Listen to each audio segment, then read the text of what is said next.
now that we got my head off and my guts out of my body, now I'm gonna take that carcass and we're gonna fillet it so there's not a single bone in it, all right? Now pay attention, because there's a sneaky trick here. You gotta really look sharp. First trick, you gotta scrape that slime off.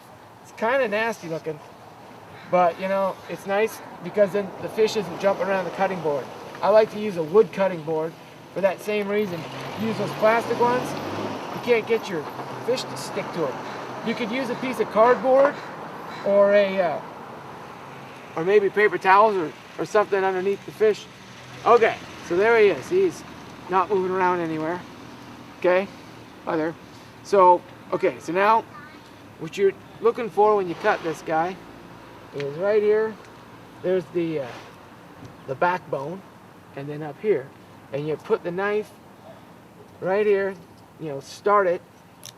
Okay, and then so now that's where you want to be for your cut, and then tip the knife up a little bit so you're pointed towards the bone, and then give it a good, you know, apply, you know, good solid pressure.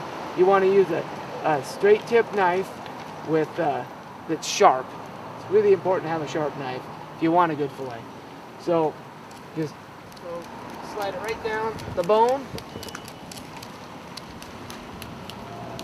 just like that.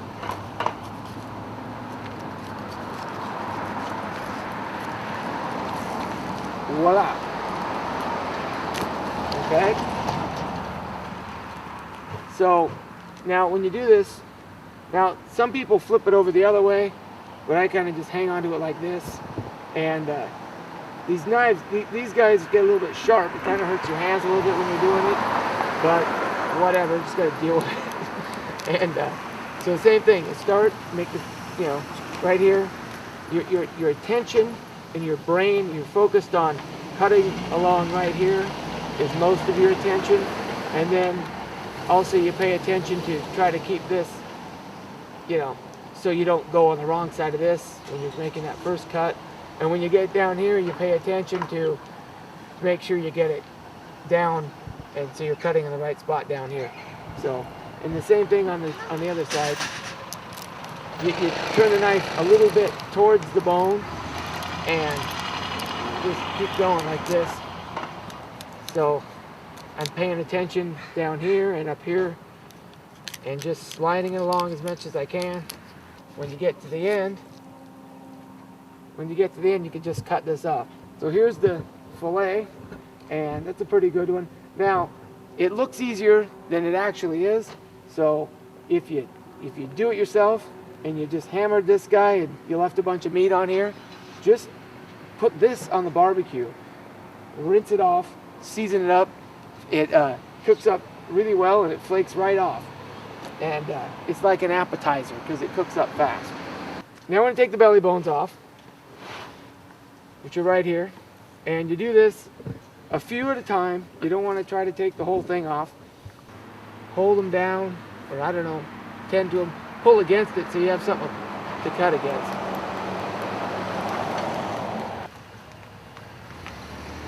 Slide. Sharp, smooth knife is what you need. Pull a little bit of tension on those bones. You don't have to go all the way down and get this. That's just, don't, you know, leave it.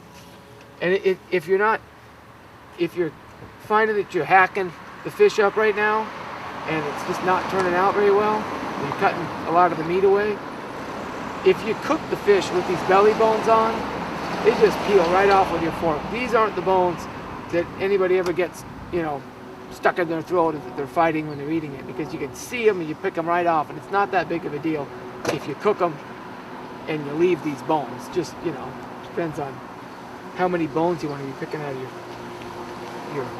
your meal. Okay, anyway, okay.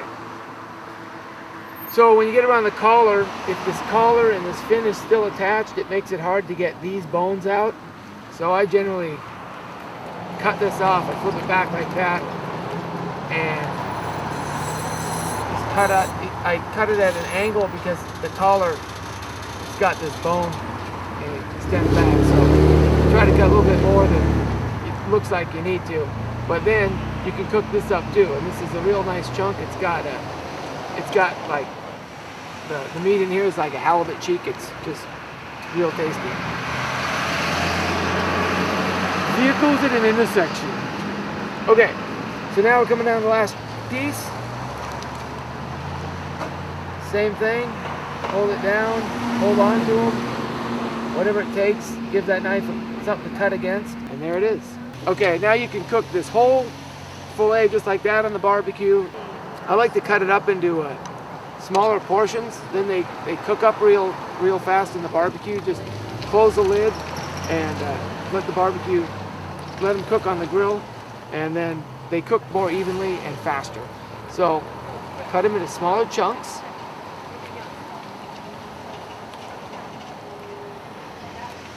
Like this. Nikki took the pan away. So we'll just make a big pile of it right here. We'll reassemble the fish over here. That's a good idea. And now it still has these bones right here. So, whoops. Not putting that one on the barbecue anymore.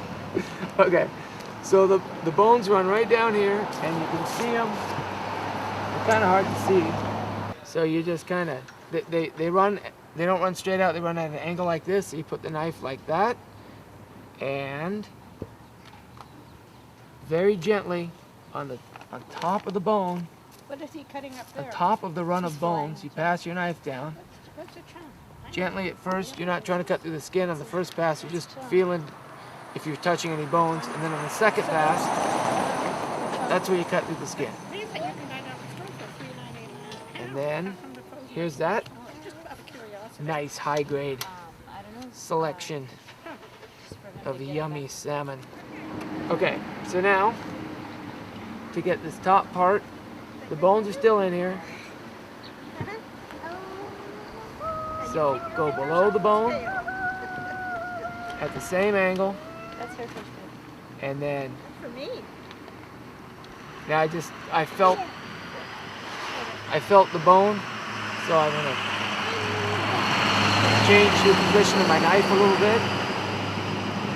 Gently bring it back. Thank you. I don't think there's any I didn't feel any bones on that. So then the second pass you go through a little bit harder and cut the skin.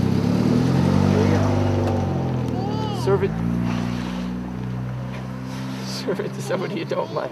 Okay, so now we're gonna cut, since this is so thick and this is so thin, it's good to separate these two so they cook evenly and faster.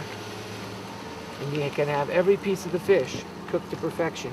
Now when you go to cut this bone here, if you ever want to cut around this guy, cut right in the middle of it. It's just an easy spot to cut that. And sure, you can cut it off, but there's a nice chunk of that's real tasty if you don't mind picking through a few bones. Okay, now going for the tenderloin. This chunk. Slice him up. These are big fat chunks. They'll take longer to cook. There's no bones in them. So go ahead and serve them to the kids. And there we have a fully reassembled side of a salmon. Everything but the bones.